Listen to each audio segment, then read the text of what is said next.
बिहारच्या निवडणुकीच्या विजयाचं अभिनंदन करण्यासाठी शहांना भेटल्याचं शिंदेंचं वक्तव्य। मी रडणारा नाही लढणारा कार्यकर्ता असल्याचं शिंदेंचं विधान।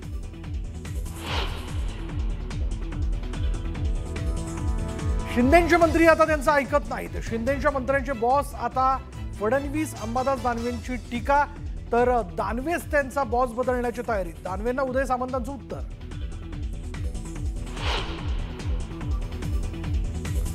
ठाकरेंची सेना आणि मनसेमध्ये जागा वाटपाच्या प्राथमिक चर्चेला सुरुवात। मनसेला 70च्या आसपास जागा देण्याची ठाकरेंच्या सेनेची तयारी।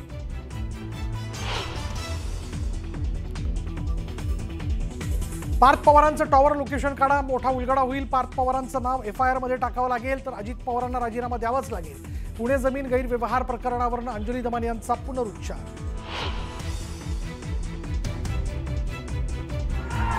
सोलापुरात राजन पाटलांच्या मुलाचं अजित पवारांना थेट आव्हान। बाळाराजे पाटील यांचा व्हिडिओ व्हायरल, तर राजन पाटील यांनी बाळाराजेंच्या विधानाबाबत व्यक्त केली दिलगिरी।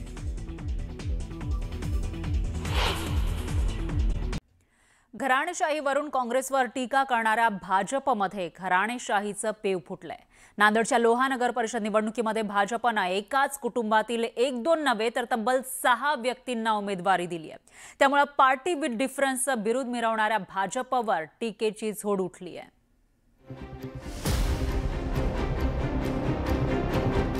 नांदेड जिल्ह्यातील लोहा नगर परिषद निवडणुकीत भाजपनं उमेदवारी देताना पक्षाच्या विचारधारेला मूठमाती दिली। भाजपनं सूर्यवंशी कुटुंबातील 6 जणांना उमेदवारी देत जणू नवा विक्रम केला। नगराध्यक्ष पदासाठी भाजपनं गजानन सूर्यवंशी यांना उमेदवारी दिली, तर नगरसेवक पदासाठी गजानन सूर्यवंशी यांच्या पत्नी गोदावरी सूर्यवंशी यांना तिकीट देण्यात आले। गजानन यांचा भाऊ सचिन सूर्यवंशी, भाऊजाई सुप्रिया सचिन सूर्यवंशी, मेहुणा युवराज वाघमारे आणि भाचेसून रीना अमोल व्यवहारे असे नात्या गोत्यात 1-2 नव्हे तर तब्बल 6 जणांना उमेदवारी दिली। तर आमच्यावर नेहमी असं टीका होत आहे आमच्या घरावर की तुम्ही 6 उमेदवार दिलेत म्हणून, पण वार्ड रचना पण बदललेली आहे आणि त्याच्यामध्ये उमेदवार वाढून आलेले आहेत मतदार, त्यामुळे एक उमेदवार आमच्या घरातून जाणं तिथं अनिवार्यच होतं। माझ्या इथं 2-3 परिवारातले सदस्य त्या भागातले नेतृत्व आहेत यापूर्वी करत आलेले। 1995 पासून माझ्या घरातले 2-3 सदस्य अलग अलग ठिकाणी प्रतिनिधित्व केलेलं आहे आणि लोहा सभागात राहिलेला आहे। हे लोहा शहरातील सर्व जनतेला माहीत आहे। आता हे विकासाचा आणि त्यांना काही मुद्दाच नाही आहे। लोहा कंधार मतदारसंघ हा राष्ट्रवादीचे आमदार प्रतापराव चिखलीकरांचा राजकीय गड मानला जातोय, पण नगरपंचायत निवडणुकीत भाजपनं स्वबळाचा नारा बुलंद केलाय। अशोक चव्हाणांच्या भाजप प्रवेशामुळे नांदेड जिल्ह्यात भाजपची राजकीय ताकद वाढली आहे। त्यामुळे भाजप, अजित पवारांची राष्ट्रवादी आणि काँग्रेस यांच्यात तिरंगी सामना रंगणार आहे। ते स्वतःला महाराष्ट्राचे जिल्ह्याचे नेते समजून घेतात, त्यांना उमेदवार मिळणं गेल्यावर काय करतील ते एकाच घरचे 6 नाही 10 पण देतील। शेवटी त्यांना पॅनल उभा करायचे ना, उमेदवार किती आहेत हे महत्त्वाचं नाही। घराणेशाहीवरून भाजप नेतृत्वाकडून नेहमीच काँग्रेसवर टीका केली जाते, पण आता भाजपमधील घराणेशाही काही लपून राहिलेली नाही। दिल्लीपासून गल्लीपर्यंत नेत्यांनी आपल्या नातेवाईकांची भरती केली आहे। आता स्थानिक स्वराज्य संस्थांच्या निवडणुकीत भाजप नेत्यांनी कार्यकर्त्यांना बाजूला सारून घराणेशाहीचा कडेलोट केलाय। मुजीब शेख, न्यूज 18 लोकमत, नांदेड। घराणेशाहीवरून काँग्रेसवरती टीका करणाऱ्या भाजपामध्ये घराणेशाहीचं पेव फुटलेलं आहे। नांदेडच्या लोहा नगर परिषद निवडणुकीमध्ये भाजपनं एकाच कुटुंबातील 1-2 नव्हे तर तब्बल 6 व्यक्तींना उमेदवारी दिली आहे। नांदेड जिल्ह्यातील लोहा नगर परिषद निवडणुकीमध्ये भाजपनं उमेदवारी देताना पक्षाच्या विचारधारेला मूठमाती दिलेली आहे। भाजपनं सूर्यवंशी कुटुंबातील तब्बल 6 जणांना उमेदवारी देऊन जणू नवा विक्रम केलेला आहे। असं नात्या गोत्यातल्या अनेक 1-2 नव्हे तर तब्बल 6 जणांना उमेदवारी दिलेली आहे। तर भाजपामध्ये सुद्धा घराणेशाही जोरात असल्याचं बोललं जात आहे। विरोधकांकडून सुद्धा अशी टीका केली जाते, कारण एकाच कुटुंबातील 6 जणांना उमेदवारी देण्यात आलेली आहे।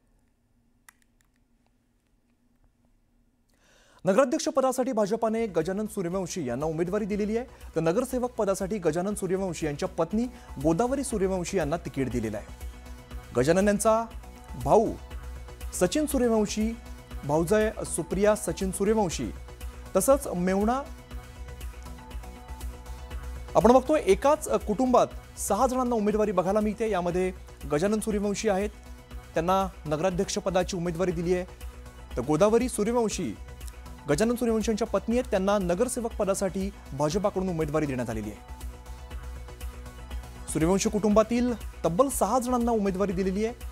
यानंतर सचिन सूर्यवंशी हे गजानन सूर्यवंशी यांचे भाऊ आहेत, त्यांना सुद्धा नगरसेवक पदासाठी उमेदवारी दिलेली आहे. एकीकडे पत्नी आहेत, एकीकडे भाऊ आहेत. यानंतर त्यांची भाऊजाई म्हणजे गजानन सूर्यवंशी यांची भाऊजाई सुप्रिया सूर्यवंशी यांना सुद्धा तिकीट देण्यात आलेलं आहे, त्यांना उमेदवारी देण्यात आली आहे. दरम्यान मेहुणा जो आहे युवराज वाघमारे याला सुद्धा नगरसेवक पदासाठी त्यांना उमेदवारी देण्यात आलेली आहे. यानंतर भाचे सून जे आहेत रीना व्यवहारे यांना सुद्धा नगरसेवक पदासाठी भाजपाकडून उमेदवारी दिलेली आहे. एकूण 6 जणांना, एकाच कुटुंबातील 6 जणांना भाजपाकडून उमेदवारी देण्यात आलेली आहे. तर आमच्यावर नेहमी असं टीका होत आहे आमच्या घरावर की तुम्ही 6 उमेदवार दिलेत म्हणून. पण वार्ड रचना पण बदललेली आहे आणि त्याच्यामध्ये उमेदवार वाढून आलेले आहेत मतदार. त्यामुळे एक उमेदवार आमच्या घरातून जाणं तिथं अनिवार्यच होतं. माझ्या इथं 2-3 परिवारातले सदस्य त्या भागातले नेतृत्व आहेत यापूर्वी करत आलेले. 1995 पासून माझ्या घरातले 2-3 सदस्य अलग अलग ठिकाणी प्रतिनिधित्व केलेलं आहे आणि लोहा सभागात राहिलेलं आहे. हे लोहा शहरातील सर्व जनतेला माहीत आहे. आता हे विकासाचा आणि त्यांना काही मुद्दाच नाही आहे. ते स्वतःला महाराष्ट्राचे जिल्ह्याचे नेते समजून घेतात, त्यांना उमेदवार मिळणं गेल्यावर काय करतील ते? तर एकाच घरचे 6 नाही 10 पण देतील. शेवटी त्यांना पॅनल उभा करायचे ना. उमेदवार किती आहेत हे महत्वाचं नाही. पुण्याच्या मुंडव्यातल्या कोरेगाव पार्कमधील जमीन गैरव्यवहार प्रकरणात जी शक्यता व्यक्त केली जात होती तेच घडलं. राजेंद्र मुठे समितीच्या अहवालात अखेर पार्थ पवारांना क्लीन चिट मिळाली. अहवालात पार्थ पवारांचा प सुद्धा नाहीये. त्यामुळे नव्या चर्चेला आणि वादाला तोंड फुटलंय. कोरेगाव जमीन प्रकरणी पार्थला क्लीन चिट. नोंदणी विभागाच्या अहवालात नावच नाही. मुठे समितीच्या अहवालावर टीकेची झोड. अजित पवारांना राजीनामा द्यावा लागेल. दमानिया कुंभारांकडून प्रश्नांची सरबत्ती. पुण्यातल्या मुंडव्याच्या कोरेगाव पार्कमधील 40 एकर जमीन खरेदीच्या गैरव्यवहाराचा पहिला अहवाल समोर आला. नोंदणी विभागाचे सहनोंदणी उपमहानिरीक्षक राजेंद्र मुठे यांच्या अध्यक्षतेखालील समितीच्या अहवालात पार्थ पवार यांना क्लीन चिट देण्यात आली आहे. कारण या अहवालात पार्थ पवारांच्या नावाचा उल्लेखच नाहीये. मुठे समितीनं सरकारला सादर केलेल्या या अहवालात काही निरीक्षणं नोंदवत निष्कर्ष काढलेत. जमीन सरकारच्या मालकीची तरी सरकारी जमिनीची नोंदणी कशी झाली याबाबत मुठे समितीनं निरीक्षण नोंदवलं, ज्यात विक्रेता खरेदीदारांकडून शासनाची फसवणूक झाल्याचं आणि नोंदणी अधिकाऱ्याकडून पडताळणी न करता नोंदणी केली गेल्याचा निष्कर्ष काढण्यात आला. यात दुसरं निरीक्षण आहे 7% दरानं 21 कोटी स्टॅम्प ड्युटी अपेक्षित असताना केवळ 500 रुपये घेतल्याचं नोंदवलं गेलं आणि त्यातही आवश्यक कागदपत्र जोडलेले नाहीत हे स्पष्ट झालं. त्यामुळे या व्यवहारात शासनाचं 21 कोटी रुपयांचं नुकसान झालं. त्यामुळे मुद्रांक शुल्क माफीस हा व्यवहार पात्र नसल्याचा निष्कर्ष नोंदवला गेला. ई म्युटेशनमध्ये संपूर्ण जमीन जंगम मालमत्ता दाखवून नोंदणी झाल्याचं निरीक्षण नोंदवलं गेलंय. परिणामी ही कृती पूर्ण चुकीची, हेतुपुरस्सर कारवाई झाल्याचा निष्कर्ष काढला गेला.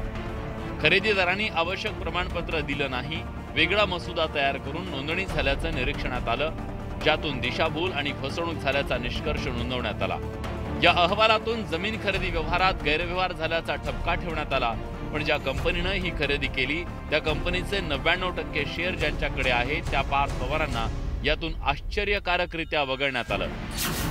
या अहवालात पार्थ पवार यांच्या अमेडिया कंपनीचे 1% भागीदार असलेले दिग्विजय पाटील, जमीन लिहून देणाऱ्या शीतल तेजवानी आणि उपनिबंधक रवींद्र तारू यांचा उल्लेख आहे.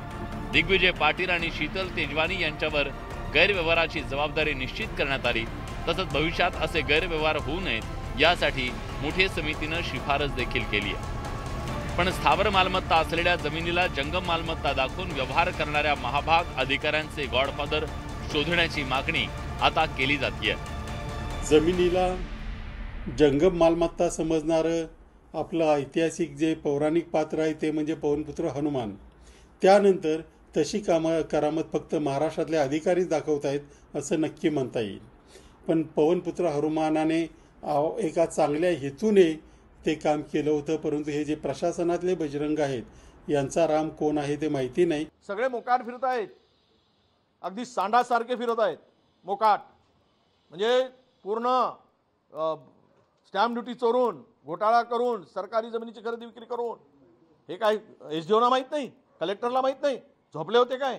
कस्टडियन असतात जिल्हाधिकारी, तो पण इन्व्हॉल्व आहेत. सगळ्या राजकीय दबावापोटी झालेला आहे आणि अद्यापही तो व्यवहार घोषणा करून झाली, अद्यापही तो व्यवहार रद्द झाला नाही. काय अहवाल आणायचा आहे? सरकारने सुमोटो जायला पाहिजे.